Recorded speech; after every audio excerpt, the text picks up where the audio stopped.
Record कर लीजिए sir. तो जो पहला पोस्टुलेट्स था या दो पोस्टुलेट्स था, पहला पोस्टुलेट्स था ऑर्बिट के बारे में, सर्कुलर पाथ को एक नोमेनक्लेचर दिया ऑर्बिट, और हर ऑर्बिट में नहीं घूमेगा, उसके लिए एंगुलर मोमेंटम डिसाइड होगा। h/2 का जो मल्टीपल रहेगा ऑर्बिट, उसी में इलेक्ट्रॉन्स रहेगा। ये दो पोस्टुलेट्स था, ये बोर के दो पोस्टुलेट्स थे। ये कहाँ से आया है इसको समझते हैं। देखो, पहली बात डी ब्रॉगली ने क्या बोला था? डी ब्रॉगली ने बोला था कि इलेक्ट्रॉन पार्टिकल भी है और वेव भी है। डी ब्रॉगली क्या कहता है? डी ब्रॉगली कहता है, डी ब्रॉगलीज थ्योरी के according electron is a wave also. तो बताओ, क्या इस तरीके के पाथ पे घूमेगा? मान लो अगर ये न्यूक्लियस है, तो क्या इलेक्ट्रॉन ऐसे घूमेगा?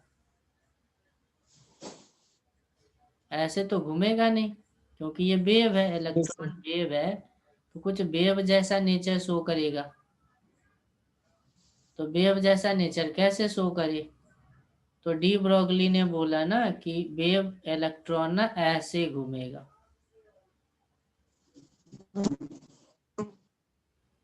इलेक्ट्रॉन ऑर्बिट में इस तरीके से घूमेगा। समझ में आया क्या? इस तरीके से राउंड करेगा। थोड़ा सा और मैं इसको यस सर। कम करता हूँ। अरे यार, पूरा ही उड़ गया। इस तरीके से राउंड करेगा। और कौन से, कितने डिस्टेंस पे ये राउंड करेगा? ये इलेक्ट्रॉन कितने डिस्टेंस पे राउंड करेगा, ये कैसे डिसाइड होगा? तो बोलता है ये वेव खुद डिसाइड करेगा। वेव इस तरीके से फिट होगा, जैसे इसमें कितना वेव फिट हो गया है, यहाँ से यहाँ तक एक वेव हो गया, यहाँ से यहाँ तक क्या हो गया, एक वेव हो गया। फिर यहाँ से यहाँ तक दूसरा वेव हो गया, फिर यहाँ से यहाँ तक तीसरा वेव हो गया, यहाँ से यहाँ तक चौथा वेव हो गया, और यहाँ से यहाँ तक पांचवा वेव हो गया। तो डी ब्रॉगली क्या कहता है? डी ब्रॉगली कहता है कि इलेक्ट्रॉन वेव्स है। और नील्स बोर ने क्या बोला कि सही है, डी ब्रॉगली का सही है स्टेटमेंट। डी ब्रॉगली का स्टेटमेंट सही है कि इलेक्ट्रॉन वेव है। तो इलेक्ट्रॉन इस तरीके का बिहेव करेगा कि जो वेव है ना, उस सर्कुलर ऑर्बिट में पूरी तरह से फिट बैठ जाए। Electron moves with wave nature in any orbit such that waveform fitted fitted in this orbit। इस तरीके से मूव करेगा कि वेवफॉर्म कंप्लीटली उस ऑर्बिट में फिट बैठ जाए, है ना? क्या बैठ जाए? फिट बैठ जाए। तो मान लो कि अगर ये रेडियस था, यहाँ पे न्यूक्लियस था और यहाँ पे रेडियस था आर, और इसमें मैं मान लेता हूँ कि एन वेव फिट बैठ गया। एन वेव फिट बैठा तो इसका सरकमफ्रेंस का लेंथ कितना होगा बताओ? सरकमफ्रेंस लेंथ कितनी होगी? सरकमफ्रेंस लेंथ होती है ना 2πr, ज्योमेट्री से। एक वेव की लेंथ होती है लेमडा, तो एन वेव की लेंथ कितनी होगी? एन लेमडा होगी कि नहीं होगी? तो ये जो 2πr है, ये जो 2πr है, वो किसके इक्वल होना चाहिए? एन लेमडा के इक्वल होनी चाहिए। किसके इक्वल होनी चाहिए? एन लेमडा के इक्वल होनी चाहिए। ये एक इक्वेशन आ गया। और क्योंकि डी ब्रॉगली का वेव है ये इलेक्ट्रॉन, तो लेमडा को H/m भी लिख सकते हैं कि नहीं लिख सकते? लिख सकते हैं। तो इन दोनों को अगर कंबाइन कर दूं, combining both equation, combining both equations, तो क्या आ जाएगी बता। लेमडा के जगह पे यहाँ पे रख दो, तो ये आ जाएगी 2πr की वैल्यू NH/mv। और देखो क्या आ जाएगी, इसको इधर कर दो, r से मल्टीप्लाई कर दो, तो mvr आ जाएगी NH/2π। और पता है मैकेनिक्स में पढ़ा होगा कि mvr होती है एंगुलर मोमेंटम। क्या होती है? एंगुलर मोमेंटम होती है। तो यहाँ से क्या प्रूफ हो गया कि एंगुलर मोमेंटम इलेक्ट्रॉन की कितनी होगी, h/2π का n टाइम्स होगा। एंगुलर मोमेंटम कितना होगा, NH/2π होगा। यही तो था सेकेंड पोस्टुलेट्स। सेकेंड पोस्टुलेट्स देखो यही तो है, NH/2π होगी एंगुलर मोमेंटम। तो बोर्स का पोस्टुलेट सबसे पहले समझना जरूरी है। बोर का पोस्टुलेट्स क्या कहता है, बोर का पोस्टुलेट्स कहता है कि जो, जैसे मान लो अगर ये न्यूक्लियस है, अगर ये न्यूक्लियस है और मान लो यहाँ पे पहला ऑर्बिट का बात कर रहा हूँ, फर्स्ट ऑर्बिट का बात कर रहा हूँ, मैं फर्स्ट ऑर्बिट का बात कर रहा हूँ। तो फर्स्ट ऑर्बिट में इलेक्ट्रॉन के मोशन को हम लोग एक वेव से दिखाएंगे। कैसे दिखाएंगे? एक वेव से दिखाएंगे। एक वेव लेंथ ही इसका सरकमफ्रेंस लेंथ होगा। यानी ये वाला फर्स्ट ऑर्बिट है जिसको हम R1 बोल रहे हैं, तो सरकमफ्रेंस हो गया 2πr1, और ये लेंथ एग्जैक्टली इसके वेवलेंथ के इक्वल आएगा।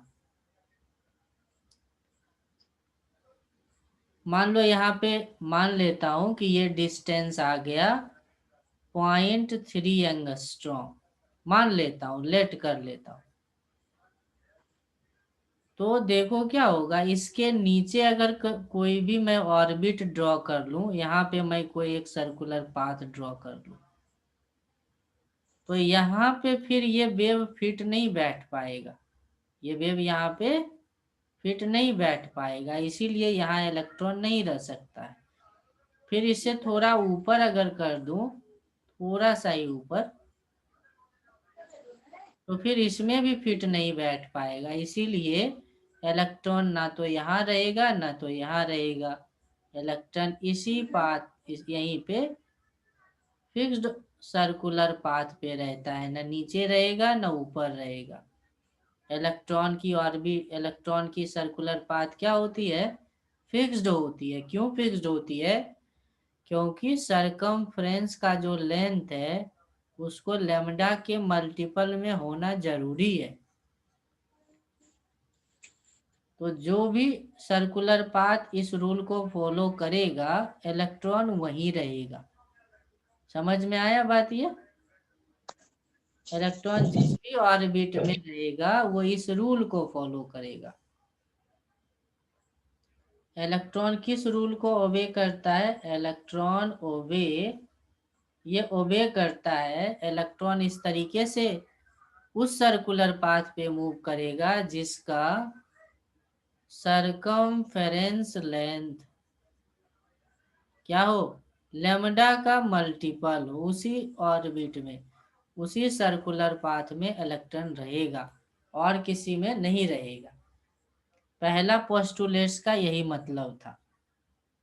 दूसरा पोस्टुलेट्स का मतलब था कि अगर मैं एंगुलर मोमेंटम निकालूं, तो वो एंगुलर मोमेंटम क्या होता है, h/2π का मल्टीपल है। यानी अगर आपसे क्वेश्चन में बोले कि जो न्यूक्लियस है इसके फर्स्ट ऑर्बिट का एंगुलर मोमेंटम बताओ, ये फर्स्ट ऑर्बिट है, तो फर्स्ट ऑर्बिट के लिए क्या करोगे, n की वैल्यू 1 पुट करेंगे, तो इसकी एंगुलर मोमेंटम कितनी लिखोगे, इसकी एंगुलर मोमेंटम होगी h/2π। मान लो ये दूसरी ऑर्बिट है, सेकेंड ऑर्बिट है, तो सेकेंड ऑर्बिट के लिए n की वैल्यू 2 पुट करेंगे, और सेकेंड ऑर्बिट के लिए एंगुलर मोमेंटम क्या होगी? एंगुलर मोमेंटम होगी 2h/2 पाई। इस तरीके से होगी। जैसे अगर मान लो आपसे क्वेश्चन में बोले कि Bohr's which of the following are correct options regarding Bohr's theory of atom. Bohr's theory of atom के बोस थ्योरी के रिगार्डिंग कौन सा सही है? स्क्रीन दिख रही है सचिन? Yes sir. चलो ये बताना है। तो पहला ऑप्शन दिया हूं कि जो सरकमफ्रेंस लेंथ है, सरकमफ्रेंस लेंथ हो गई, सरकमफ्रेंस ऑफ थर्ड ऑर्बिट, ये आ गया 3λ, ये पहला ऑप्शन है।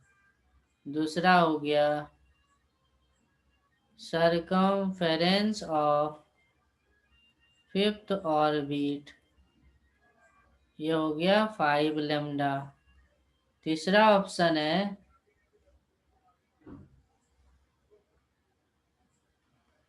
Angular momentum of third orbit, ये हो गया 3h/2 पाई। और बोल रहा angular momentum of fifth orbit, और ये लिखा है 5h/2 पाई। कौन सा सही ऑप्शन है? कौन सा सही ऑप्शन है इसमें?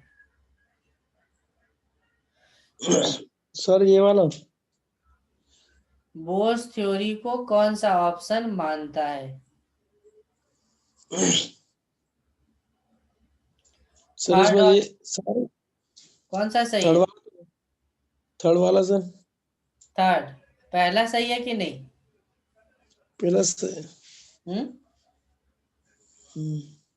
सर मानता है ये तो सर, फर्स्ट इक्वेशन है सर इसकी तो। पहला सही है कि नहीं है? सही है सर। सही है। दूसरा? दूसरा भी सही है सर। तीसरा? ये भी सही है सर। हाँ सब सही है इसमें, all of the correct options, इसमें सब सही है। तो ये बोस थ्योरी की पोस्टुलेट्स थी, है ना। डी ब्रॉगली यस के मैटर वेव को हेल्प लेकर के ये अपना एक अलग तरीके का मॉडल रिप्रेजेंट किया है, जिसमें दो पोस्टुलेट्स है। क्या पोस्टुलेट्स है? कि सरकमफ्रेंस हमेशा लेमडा के मल्टीपल में होनी चाहिए, और एंगुलर मोमेंटम h/2 पाई के मल्टीपल में होनी चाहिए, है ना।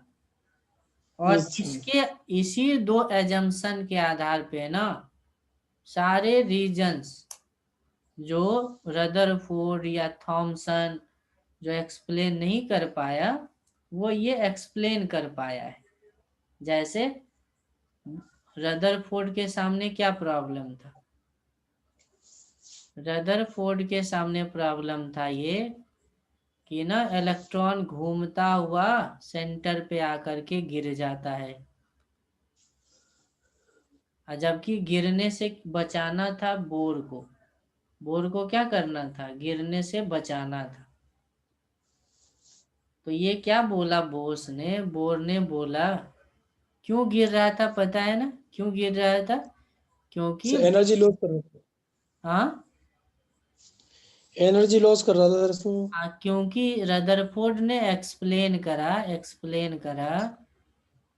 कि जब भी सर्कुलर पाथ पे कोई भी बॉडी घूमती है, चार्ज बॉडी, तो ये रेडिएशन एमिट करती है, एनर्जी लॉस करती है। इसीलिए ये धीरे धीरे पाथ को छोटा करना इसका मजबूरी हो जाएगा। नहीं, इस तरीके से Yes, गिर sir. जाएगा। तो बोस ने क्या बोला? बोस ने बोला कि फोर एटॉमिक या सब atomic particle electromagnetic theory don't work. ये बोला ना कि इलेक्ट्रोमैग्नेटिक थ्योरी काम नहीं करेगा, किसके लिए? सब एटॉमिक पार्टिकल के लिए। समस्या ही हट गया। क्या करना था देखो, रदरफोर्ड का इसी एनर्जी के वजह से ना गिर जा रहा था। तो इसने पहले ही मान लिया कि नहीं, न्यूक्लियस के चारों ओर जब घूमती है इलेक्ट्रॉन, तो इलेक्ट्रॉन बहुत छोटी पार्टिकल है, यहाँ पे इलेक्ट्रोमैग्नेटिक थ्योरी नहीं लगानी है आपको। यहाँ पे इलेक्ट्रोमैग्नेटिक थ्योरी नहीं लगानी है। तो जब इलेक्ट्रोमैग्नेटिक थ्योरी लगानी ही नहीं है, तो इसका मतलब एनर्जी बाहर की तरफ नहीं जाएगा। और एनर्जी जब बाहर नहीं जाएगा, तो ये तो फिक्स्ड ऑर्बिट में घूमता रहेगा कि नहीं? Hmm. फिक्स्ड ऑर्बिट में घूमता रहेगा। क्यों नहीं एनर्जी बाहर जाएगा? तो उसका रीजन वही था, पिछला वाला जो एजम्पशन था कि देखो अगर इसकी एनर्जी फिक्स नहीं रहेगी, तो इसका एंगुलर मोमेंटम भी क्या होगा? चेंज करेगा। एंगुलर मोमेंटम भी क्या करेगा? चेंज करेगा।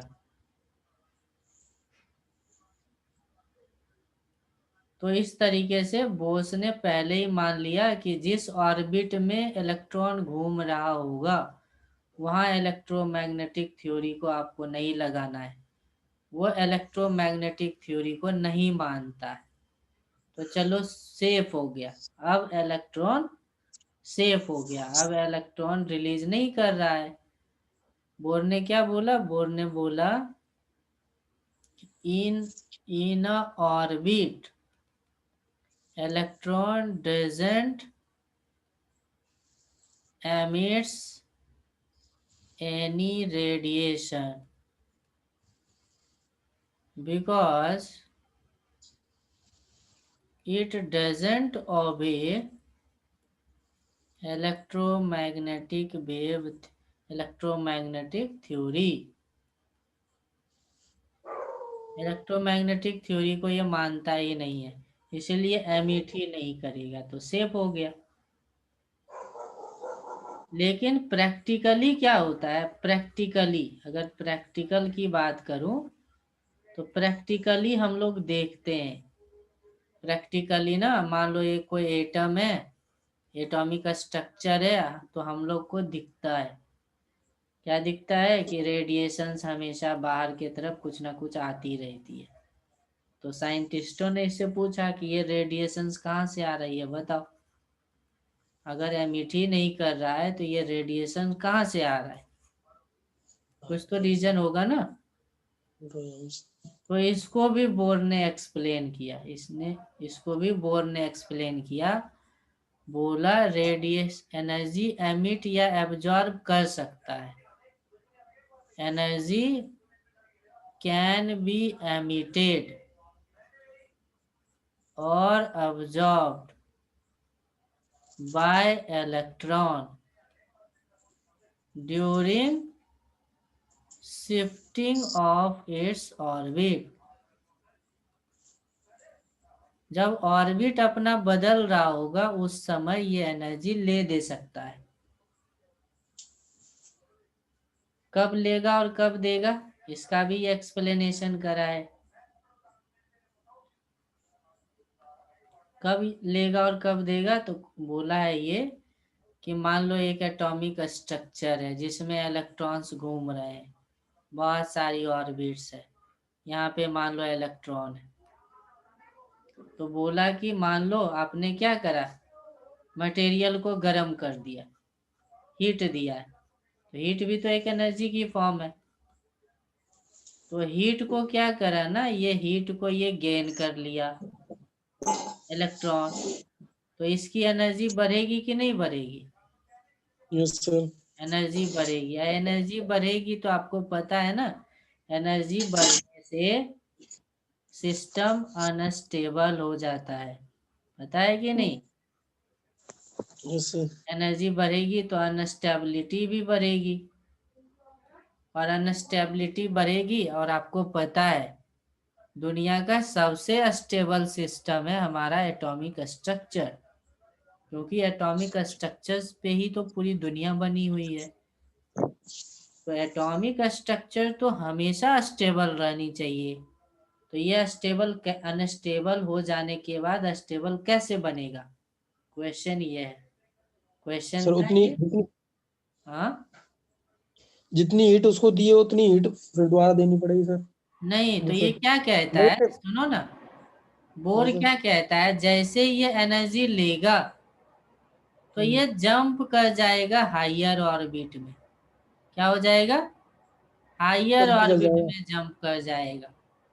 मान लो इसने एनर्जी लिया, कितना भी जूल लिया, तो ये हायर ऑर्बिट में जंप कर जाएगा। लेकिन ऐसे तो मैं हीट देता रहूंगा और ये बाहर की तरफ जंप करता रहेगा, तब तो ऐसा होगा कि इलेक्ट्रॉन ही एटम से बाहर आ जाएगा। ऐसा तो होगा नहीं। तब तो एक यस ऐसा सर। भी समय आएगा कि इलेक्ट्रॉन, एटम में इलेक्ट्रॉन ही नहीं बचेगा। नहीं, तो ऐसा यस भी सर। नहीं होगा। तो बोस ने एक्सप्लेन करा है कि मान लो अगर ये न्यूक्लियस है और ये डिफरेंट ऑर्बिट्स हैं, तो जब आप एनर्जी देते हैं ना तो ऊपर की तरफ जंप करता है, लेकिन 10⁻⁻8 सेकेंड के अंदर ये बैक जंपिंग कर लेता है। क्या कर लेता है? Back back jump. जंपिंग कर लेता है। बैक जंपिंग कर लेता है, और बैक जंपिंग के समय जितना एनर्जी इसने गेन करा था, जितना एनर्जी इसने क्या करा था, गेन करा था, उतने एनर्जी को ये लूज कर देता है। क्या कर देता है? लूज कर देता है। और ये लूज करता है रेडिएशन के फॉर्म में। किसके फॉर्म में लूज करता है? रेडिएशन की। रेडिएशन के फॉर्म में, या इलेक्ट्रोमैग्नेटिक वेव के फॉर्म में। वही रेडिएशन प्रैक्टिकली हमें दिखता है। आया बात समझ में? Yes sir. तो इस तरीके से एक्सप्लेन करा है बोस ने। एनर्जी सर गेन,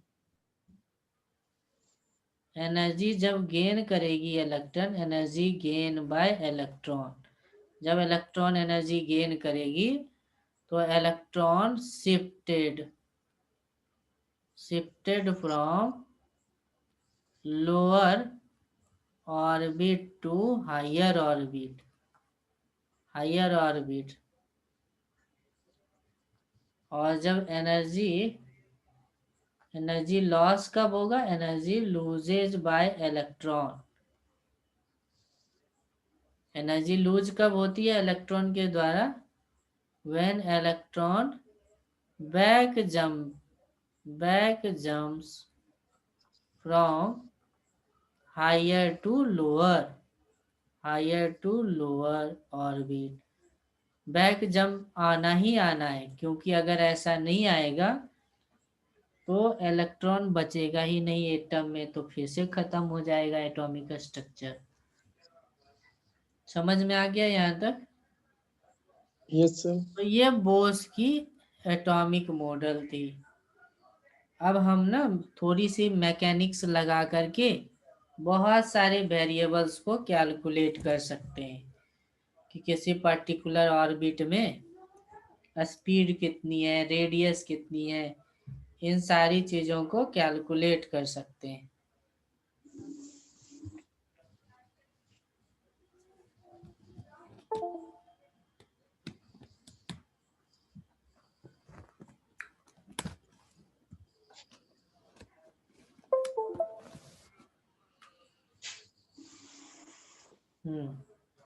तो अब देखना आगे। मान लो ये बोस की एक एटॉमिक मॉडल है जिसमें जेड नंबर ऑफ प्रोटॉन्स हैं। तो ये कितना हो जाएगा, प्रोटॉन को E+ से मैं इंडिकेट कर रहा हूँ, और कहीं पे R डिस्टेंस पे एक इलेक्ट्रॉन है, कहीं पे R डिस्टेंस पे एक इलेक्ट्रॉन है, जो कैसे पाथ पे घूम रहा है, ये सर्कुलर पाथ पे घूम रहा है। इसकी स्पीड है v। अब इसके पास क्या होगी, एक काइनेटिक एनर्जी होगी, एक पोटेंशियल एनर्जी होगी, एक टोटल एनर्जी होगी। होगी कि नहीं होगी? इसके पास स्पीड है, इसकी सेंटर से डिस्टेंस है, इसकी एंगुलर मोमेंटम है, और आपको पता है इलेक्ट्रॉन के पास चार्ज है। तो चार्ज के वजह, चार्ज तो मूव कर रहा है ना सर्कुलर पाथ पे, तो चार्ज जब सर्कुलर पाथ पे मूव कर रहा है तो उसके कारण करंट है, करंट के कारण मैग्नेटिक मोमेंट आ जाएगा, और मैग्नेटिक मोमेंट और करंट के वजह से मैग्नेटिक फील्ड आ जाएगी। तो ये सारी चीजें आपसे क्वेश्चन में पूछा जा सकता है कि बताओ इलेक्ट्रॉन किसी ऑर्बिट में है तो उसकी काइनेटिक एनर्जी क्या होगी, पोटेंशियल एनर्जी क्या होगी, टोटल एनर्जी क्या होगी, इलेक्ट्रॉन की स्पीड कितनी होगी, सेंटर से कितने डिस्टेंस पे होगा, एंगुलर मोमेंटम कितनी होगी, करंट कितनी होगी, मैग्नेटिक मोमेंट कितनी होगी, मैग्नेटिक फील्ड कितनी होगी। ये सारे क्वेश्चन पूछे जा सकते हैं। क्वेश्चन आए समझ में? Yes sir. अब इन सारे क्वेश्चन का हमें आंसर देना है, और आंसर बहुत सिंपल है, थोड़ी सी मैकेनिक्स लगानी है, थोड़ी सी मैकेनिक्स लगानी है। आप देखना, मान लो ये न्यूक्लियस है जिसमें जेड प्रोटॉन्स बैठा है, और यहाँ पे मैं किसी एक इलेक्ट्रॉन पे डिस्कशन कर रहा हूँ यहाँ पे। तो देखो क्या होगा, ये वाला नेगेटिव चार्ज है इलेक्ट्रॉन का और यहाँ पॉजिटिव चार्ज है, तो ये अपने तरफ खींचेगा कि नहीं, सेंटर के तरफ फोर्स लगाएगा। और आपको पता है चार्ज के बीच में कौन सा फोर्स लगता है, कूलम्ब फोर्स, जिसको हम लोग बोलते हैं कि Q1 ये हो गया, Q2 ये हो गया, और मान लो ये डिस्टेंस है R, तो ये R² हो गया। और मान लो ये v स्पीड से सर्कुलर पाथ पे घूम रहा है, तो सर्कुलर मोशन थोड़ा बहुत तो परे होगे। क्या परे हो सर्कुलर मोशन में? सर्कुलर मोशन में आप परे हो कि सेंटर के तरफ कोई फोर्स लगे ना, तो वो सेंट्रीपिटल फोर्स होता है, नहीं? Yes sir. सेंटर के तरफ जो रिजल्टेंट फोर्स लगती है उसको क्या बोलते हैं, सेंट्रीपिटल। सेंट्रीफ्यूगल। तो देखो सेंटर के तरफ यही फोर्स तो लग रहा है, तो इसी को हम लोग क्या बोलेंगे, सेंट्रीपिटल फोर्स। तो सेंट्रीपिटल फोर्स कितनी हो जाएगी बताओ? सेंट्रीपिटल फोर्स हो जाएगी kZe²/r²। ये हो गया सेंट्रीपिटल फोर्स। और सर्कुलर मोशन में परे होगी कि सेंट्रीपिटल फोर्स को हम लोग बोलते हैं mv²/r। बोलते हैं कि नहीं बोलते? Yes sir. तो ये हो गई सेंट्रीपिटल फोर्स। अच्छा देखो, एक R से R भी कट जाएगी। देखो यहाँ से क्या आता है, mv² की वैल्यू आती है kZe²/r। अगर मैं 1/2 दोनों साइड मल्टीप्लाई कर दूं तो ये ½ mv² बन जाएगा क्या? और ये kZe²/2r बन जाएगा क्या?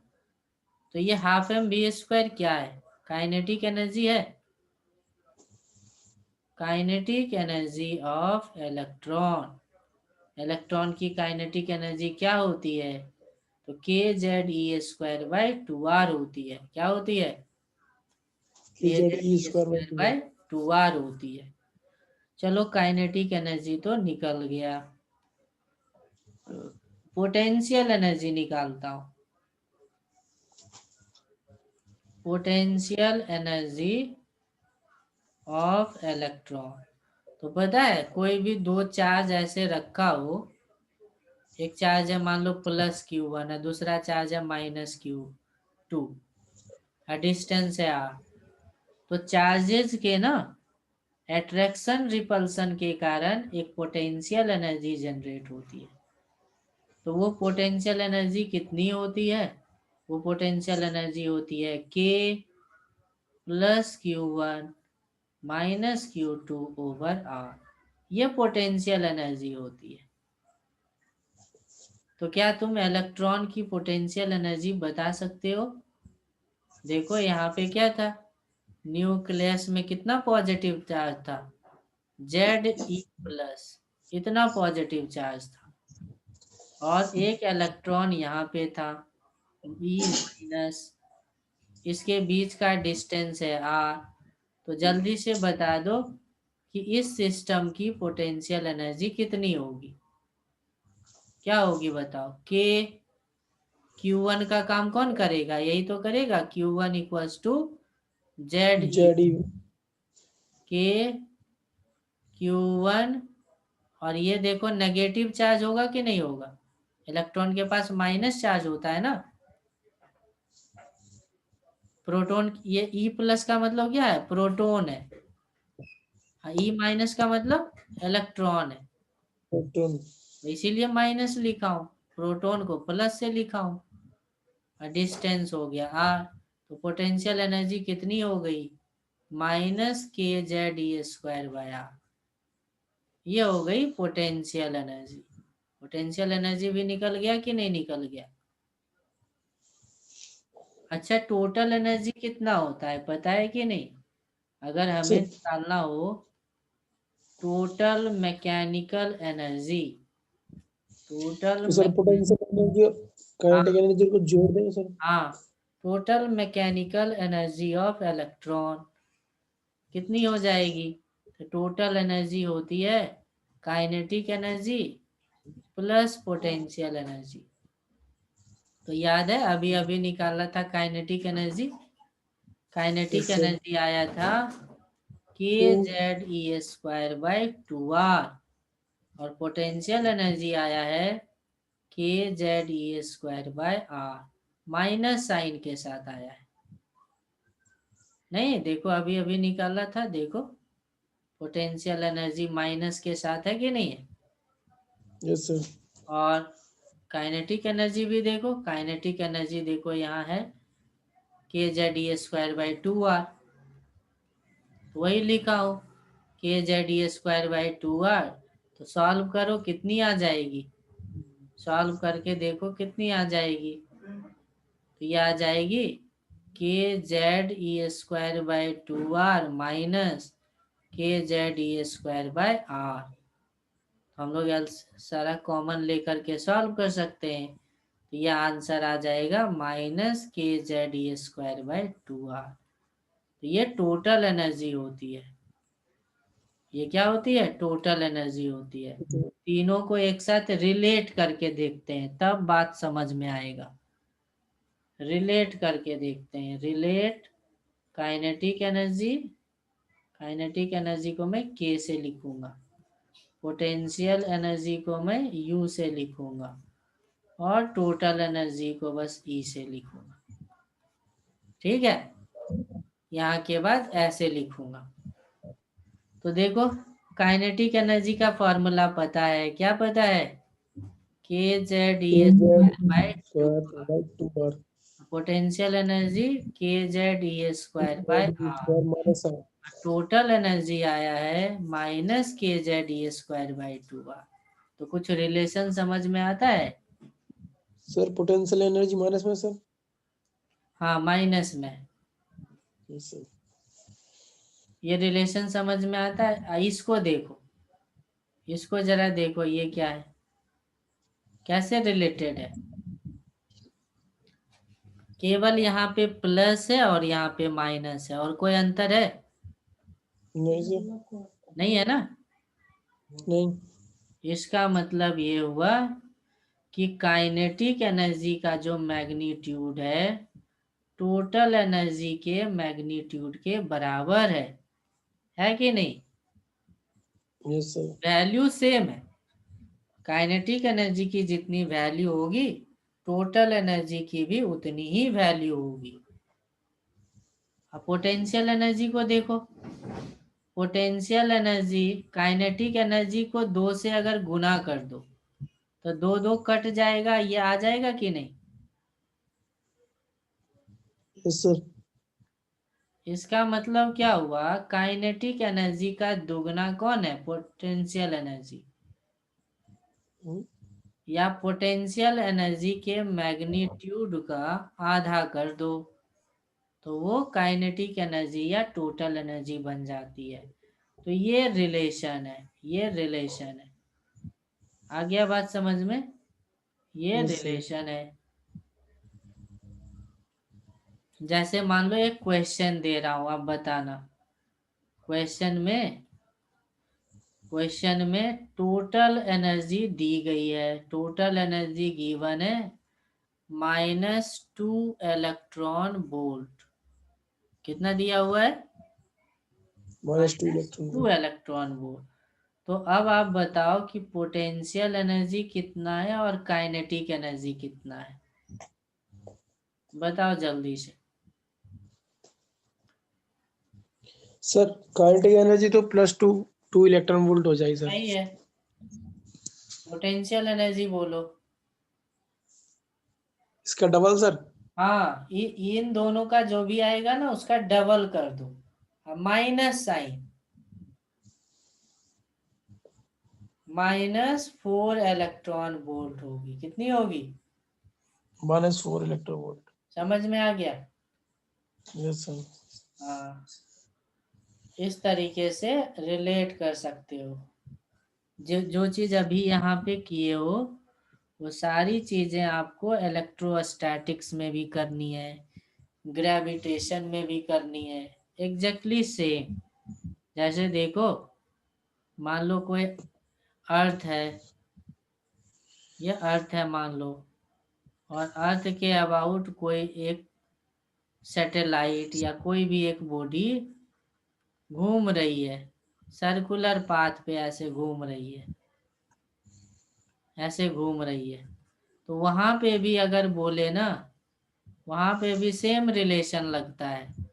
वहां पे भी बोले कि मान लो पोटेंशियल एनर्जी का वैल्यू है ए, तो टोटल एनर्जी कितना होगा और काइनेटिक एनर्जी कितना होगा ये बताना है।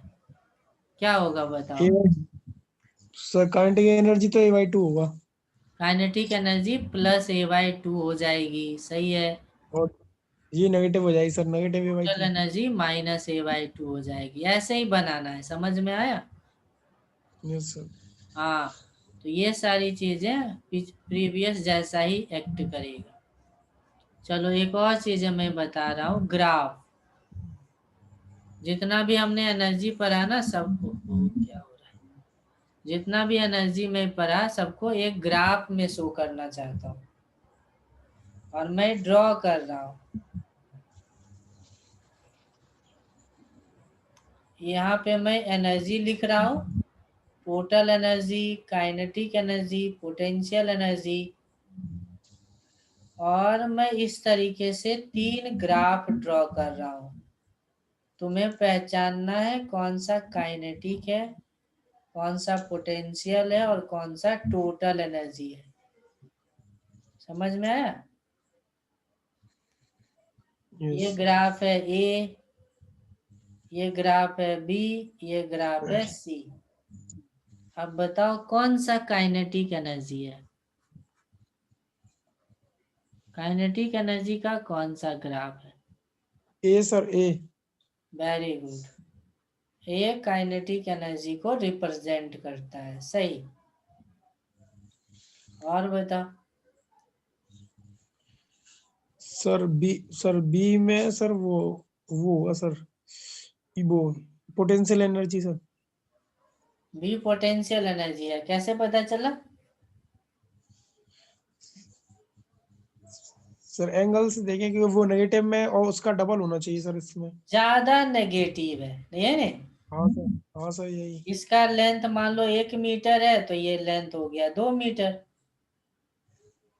पोटेंशियल एनर्जी डबल था, ज्यादा नेगेटिव था, नहीं? Yes sir. तो बी सही है। बी रिप्रेजेंट कर रहा पोटेंशियल एनर्जी को, और सी बचा वो हो गया टोटल एनर्जी। तो इस तरीके से हम पहचान सकते हैं। समझ में आ गया? Yes sir. हम्म। तो टोटल एनर्जी का क्या फॉर्मूला आया है जरा फिर से देखते हैं।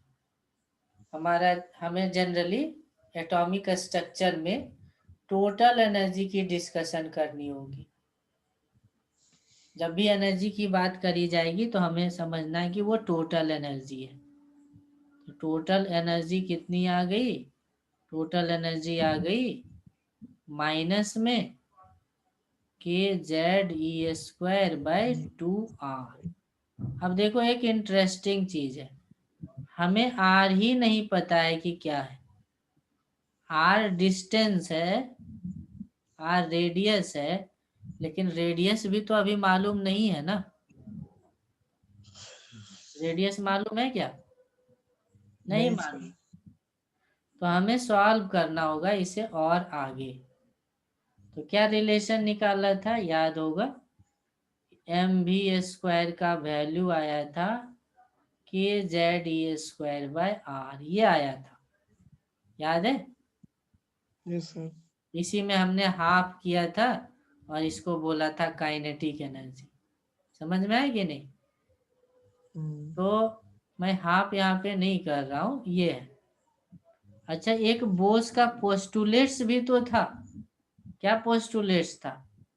कि जो एम बी एम आर। जी आर होगी, जिसको कि हम लोग एंगुलर मोमेंटम बोलेंगे, एंगुलर मोमेंटम बोलेंगे, वो angular momentum m b r कितना था?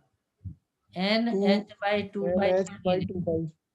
तो देखो, दो इक्वेशन और दो अननोन, इन दोनों इक्वेशन में हमें क्या क्या नहीं पता है। हमें डिस्टेंस नहीं मालूम है और स्पीड नहीं मालूम है। निकल आएगा कि नहीं? आएगा कि नहीं निकल?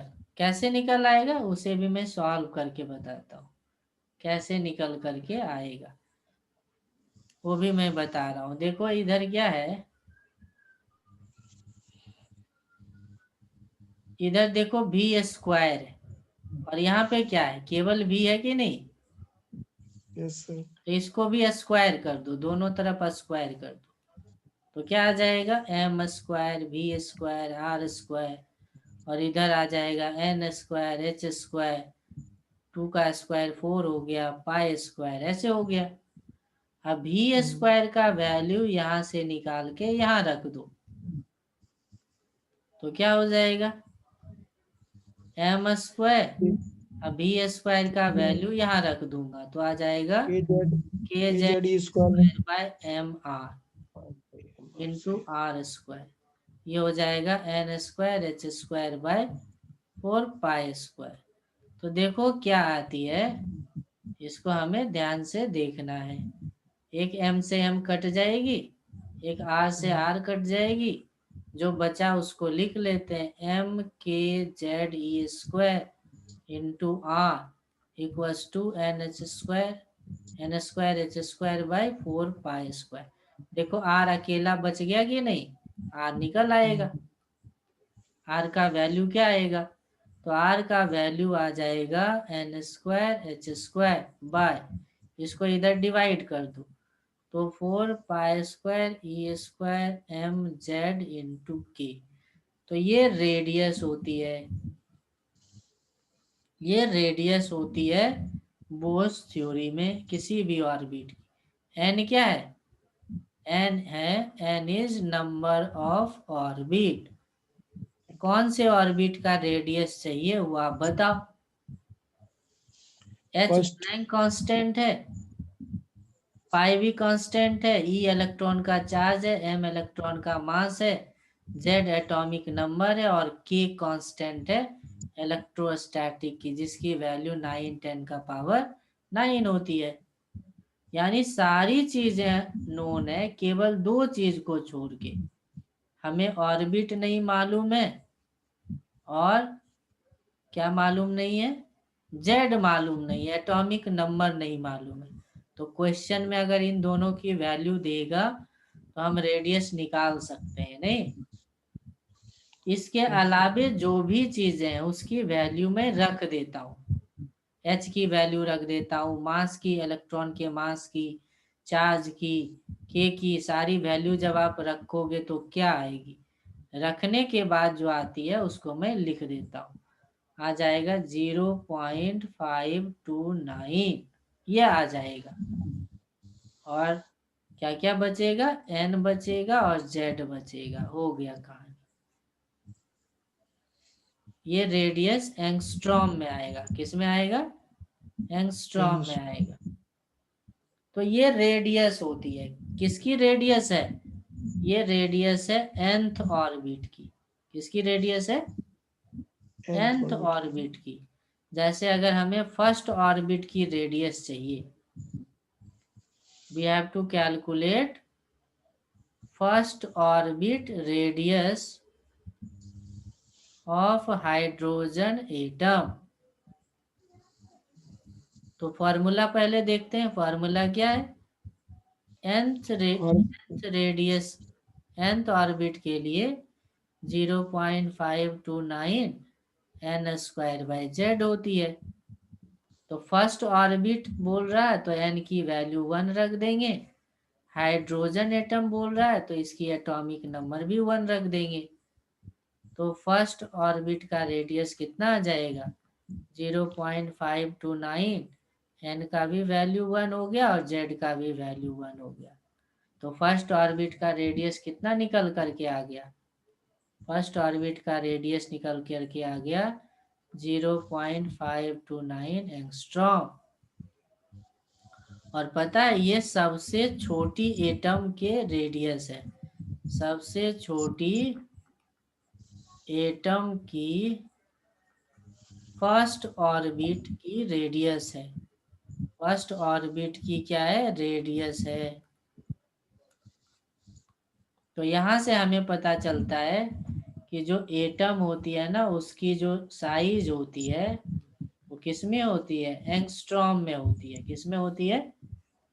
एंगस्ट्रॉम में होती है। सम एंगस्ट्रॉम। अब आप किसी का भी रेडियस निकाल सकते हो। किसी का भी रेडियस निकाल सकते हैं। किसका रेडियस निकाल सकते हैं? आगे हम लोग इसको एक्सप्लेन करते हैं।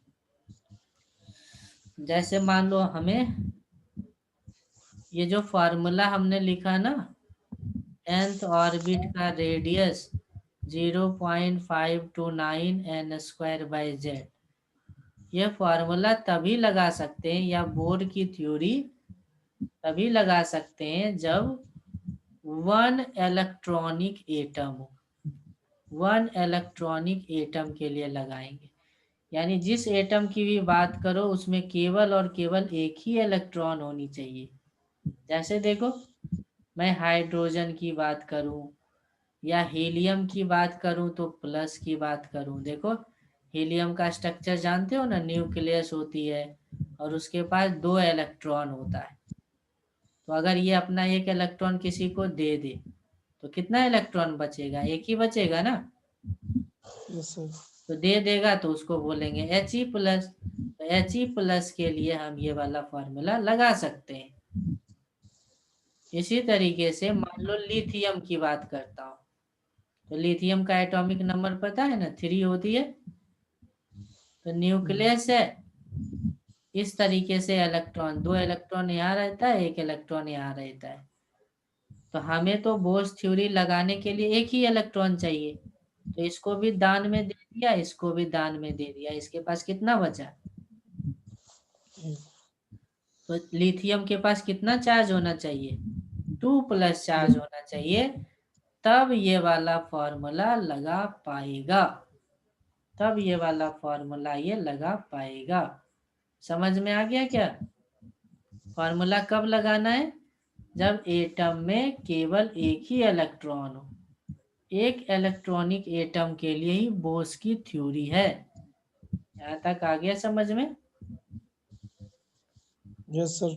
तो रेडियस का वैल्यू हमारे पास कितना आया था, मैं पूरा लिखता हूँ, आया था n square h square by 4 pi square e square m Z into k, और इसी को आगे सॉल्व किया तो आया 0.529 n square by z angstrom, यही आया ना, ये रेडियस आया। पिछला देखना, रेडियस निकल गया, और क्या निकालना था, स्पीड भी तो निकालना था। तो जब रेडियस निकल गया तो किसी एक इक्वेशन में रख दो, जब रेडियस आ गया तो किसी एक इक्वेशन में क्या करोगे, रख दो, तो रखने से क्या आ जाएगी, स्पीड आ जाएगी, नहीं क्या आ जाएगी, स्पीड आ जाएगी। तो देखो फॉर्मूला क्या था, एम बी आर होता है NH/2 पाई, तो आर का वैल्यू यहाँ रख दो तो भी निकल आएगा। बी का वैल्यू क्या आएगा, रखते हैं, रख करके देखते हैं क्या है, एम भी को हमें निकालना है, रेडियस का वैल्यू था n square h square 4 pi square e square m Z into k, और यहाँ पे था NH/2 पाई। तो देखो n से n कट गया एक, h से h कट गया एक, यहाँ 2 से 2 2 जा 4 हो गया, एक पाई कट गया, जो बचा उसको लिखो। तो v का वैल्यू आ गया, एक मास था वो भी गायब हो गया। तो v का जो वैल्यू आया वो क्या आया, वो आता है minus NH 2 pi e square Z into के अपॉन क्या बचा, n इंटू एच, यही तो बचा। तो इसमें देखना, इसमें जरा देखना, v का वैल्यू आया 2 pi e square k by h into z over n. अब देखो 2 की वैल्यू जानते हैं, पाई की वैल्यू जानते हैं, इलेक्ट्रॉन की चार्ज जानते हैं, इलेक्ट्रोस्टैटिक कांस्टेंट की वैल्यू जानते हैं, प्लैंक कांस्टेंट की वैल्यू जानते हैं। तो सारी वैल्यू रख करके जब हम सॉल्व करेंगे तो क्या आएगी ये वैल्यू, ये वैल्यू आती है बी की 2.18 10⁻⁶। किसकी वैल्यू आया ये, इसकी वैल्यू रखने पर ये आता है इंटू जेड ओवर एन। समझ में आ गया क्या, ये किसकी स्पीड है, ये स्पीड है nth ऑर्बिट इलेक्ट्रॉन की, nth ऑर्बिट इलेक्ट्रॉन की ये स्पीड है, nth ऑर्बिट इलेक्ट्रॉन की ये स्पीड आ गई। तो देखो दोनों चीजें हमारे पास आ चुका है, हमारे पास रेडियस का फॉर्मूला है, nth ऑर्बिट का रेडियस क्या होता है, n square h square 4 pi square e square m Z into k 0.529 n square by z angstrom, और स्पीड जो nth ऑर्बिट का होगा, देखो क्या है स्पीड, स्पीड का फॉर्मूला देख लो, स्पीड का फॉर्मूला आया 2 पाई जेड, यहाँ से देख लो 2 pi k e square by h, 2 pi k e square by h, ये रिलेशन आता है, क्या आता है 2 pi k e square by h into Z by n, और इसी का वैल्यू रखा तो आया 2.18 10⁻⁶ जेड ओवर एन। ये मीटर पर सेकेंड में आता है, किस में आता है, मीटर पर सेकेंड। तो स्पीड और रेडियस का हमारे पास एक जनरल फॉर्मूला है, जब स्पीड और रेडियस निकल करके आ गया तो हम किसी भी चीज को निकाल सकते हैं। कैसे निकाल सकते हैं, जैसे अगर मान लो हमें टोटल एनर्जी निकालना हो, तो टोटल एनर्जी का फॉर्मूला तो हमारे पास पहले से है, क्या फॉर्मूला है, माइनस के Z E square by 2r, यही है ना। आर का वैल्यू तो हमें पता है, आर का वैल्यू क्या अभी अभी देखा था, आर का वैल्यू था n square h square 4 pi square e square m Z into के।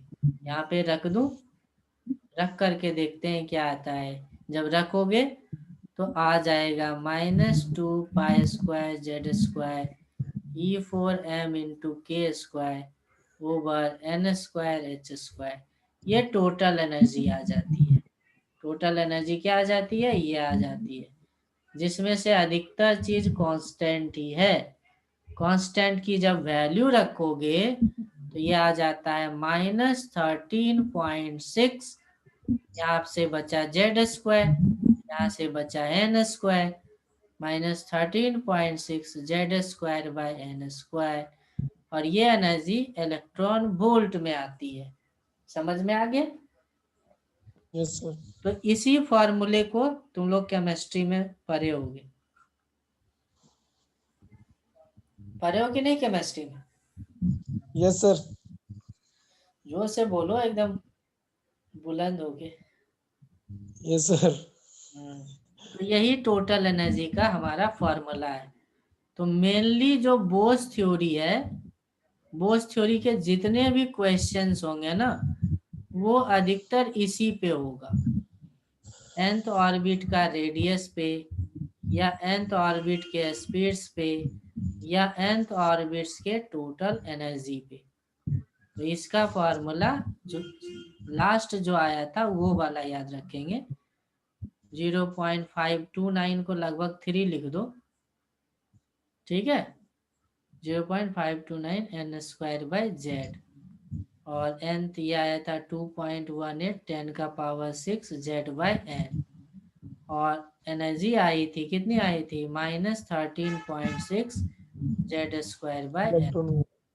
तो ये 3 फॉर्मूला ज्यादा यूजफुल है। जैसे क्वेश्चन में आ जाए आपसे, क्वेश्चन में बोलेगा कि nth ऑर्बिट का रेडियस n के पावर x पे डिपेंड करता है, तो x की वैल्यू बताओ क्या है?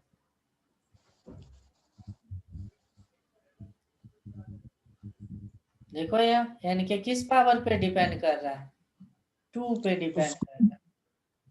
किस पावर पे? 2 पे। तो x की वैल्यू क्या हो गई? 2 हो गई। बोला z का पावर y पे डिपेंड करता है, बताओ y क्या है? 1। 1 नहीं है, -1 है। सही से देखो, ये नीचे था ना, इसको ऊपर यस सर सर। देखोगे तो -1 होगा ना। सही से देखो।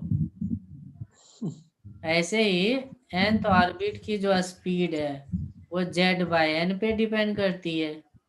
टोटल एनर्जी बोलो या काइनेटिक एनर्जी बोलो या पोटेंशियल एनर्जी बोलो, वो z²/n² पे डिपेंड करती है ना, इस पे डिपेंड करती है। यहाँ तक आ गया बात समझ में? तो क्या करना, बोस थ्योरी का क्वेश्चन लगाना। कहाँ से बोस थ्योरी का क्वेश्चन मिलेगा? बोस थ्योरी का क्वेश्चन मिलेगा, मैं कुछ चीजें और हिंट कर देता हूँ ताकि आसानी हो समझने में। जैसे मैं हाइड्रोजन एटम की अगर बात करूँ ना, हाइड्रोजन एटम की, तो हाइड्रोजन एटम, किसी भी एटम का हम एनर्जी निकाल सकते हैं, फॉर्मूला है हमारे पास। तो जब हाइड्रोजन एटम की बात करेंगे तो फर्स्ट ऑर्बिट होगा, सेकेंड ऑर्बिट होगा, third orbit, fourth orbit, fifth orbit, इस तरीके से लास्ट में कहाँ तक जाता है? इनफाइनाइट तक जाता है। कहाँ तक जाता है ऑर्बिट? इनफाइनाइट तक। तो हाइड्रोजन एटम के लिए मैं सारी इंफॉर्मेशन आपको बता देता हूँ। फर्स्ट ऑर्बिट की एनर्जी होगी, पुट करोगे तो -13.6 इलेक्ट्रॉन वोल्ट। सेकेंड ऑर्बिट की वैल्यू हो जाएगी -3.4 इलेक्ट्रॉन वोल्ट। थर्ड ऑर्बिट की आ जाएगी -1.51 इलेक्ट्रॉन वोल्ट।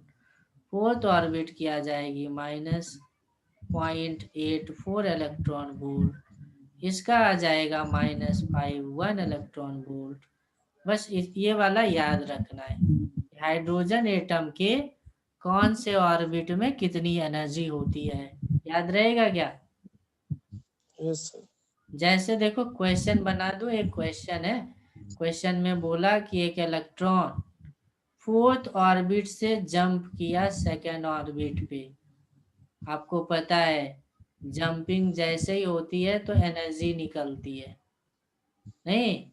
तो बोलेगा बताओ ये कितनी एनर्जी निकल करके बाहर गई, एनर्जी कितना निकालोगे बताओ। तो दोनों ऑर्बिट के एनर्जी का डिफरेंस देख लो, एनर्जी कितनी हो गई।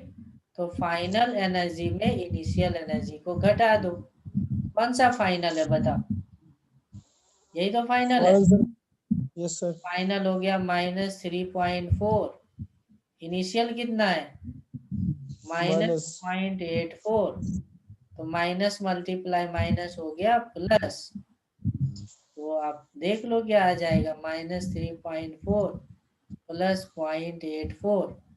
तो इसको ओवरऑल कर लो, 10 में 4 गया 6 और यहाँ 13 में 8 गया 5, कितना आ जाएगा इलेक्ट्रॉन वोल्ट। आंसर हो गया,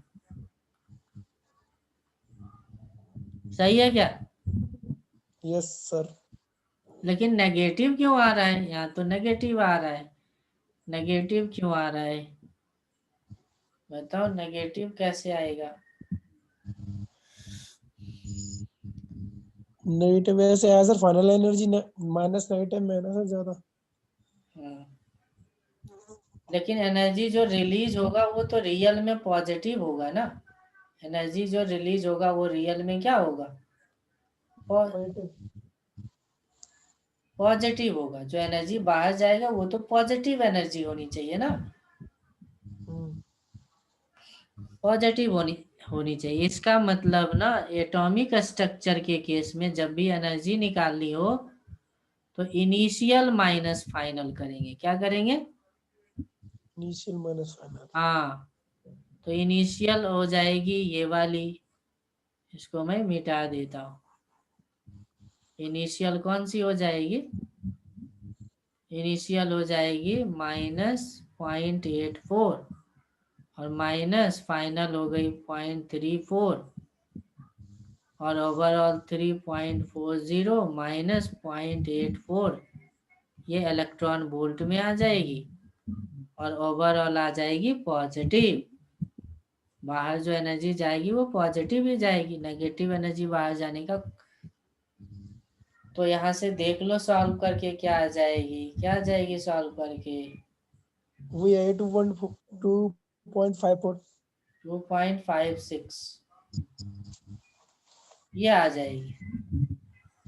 ठीक है, चलो जो रिमेनिंग पार्ट है उसको हम लोग नेक्स्ट क्लास में ले लेंगे। ठीक है, सर सर जो एनर्जी है सर वो बोलो बोलो। सर जो एनर्जी है वो पॉजिटिव निकल जाएगी या पॉजिटिव इसमें एनर्जी देनी पड़ेगी इतनी? नहीं ना, बताया तो था आपको, क्या बताया था, बताया था बोस पोस्टुलेट, बोस थ्योरी में क्या है कि जब भी हम लोग क्या करते हैं, जब भी एनर्जी देते हैं तभी ना एक्साइट होकर के इलेक्ट्रॉन बाहर जाता है। तो जब बाहर से एनर्जी इसमें देंगे तब ये ऐसे जंप करेगा, और जब ये बैक जंप करेगा तो बैक जंपिंग में क्या होगा, ये एनर्जी खुद निकालेगा। आ गया समझ में? Yes sir. तो लोअर से हायर पे जाएगा तो इसको एनर्जी चाहिए, और हायर से लो पे आएगा तो ये एनर्जी क्या करेगा, रिलीज करेगा। ठीक है। सर हम्म, लोअर से हायर पे जाएगा तो सर एनर्जी नेगेटिव होगी सर। लोअर से हायर जाएगा, जैसे पूरे एटॉमिक स्ट्रक्चर का ना नेगेटिव एनर्जी होता है। बताया तो था, ये न्यूक्लियस है और मान लो ये फर्स्ट ऑर्बिट है, तो फर्स्ट ऑर्बिट का एनर्जी कितना है देखो -13.6 है। सेकेंड ऑर्बिट का कितना लिखा हूं बताओ, -3.4 लिखा हूं। तो इसमें कुछ एनर्जी दोगे, इसमें कुछ एनर्जी यहाँ दोगे, कितना दोगे कि ये वाला यहाँ पे चला जाए, कितना जितनी सर एनर्जी दोगे नेगेटिव बताओ। तो यहाँ जितनी से सर नए टाइम में उतनी पॉजिटिव देनी होगी सर। यहाँ पे एनर्जी देना पड़ेगा 2 और 13 में 3 गया 10, 10.2 इलेक्ट्रॉन वोल्ट का एनर्जी बाहर से जब देंगे तो इसका एनर्जी क्या हो जाएगा टोटल बताओ। इसका टोटल एनर्जी इनिशियल स्टेट पे क्या हो जाएगी, पहले से था -13.6, अब बाहर से दिया 10.2, तो जोड़ लो, जोड़ोगे तो आएगा -3.4, इसीलिए तो ये जंप करके यहाँ गया। है समझ में? हाँ, बाहर से यस एनर्जी सर। कौन सी दे रहे हैं, पॉजिटिव दे रहे हैं, तो पॉजिटिव एनर्जी देने से क्या करती है, लोअर से हायर पे जंपिंग होती है, और हायर से लोअर में क्या होगा, उसे एनर्जी रिलीज करना होगा,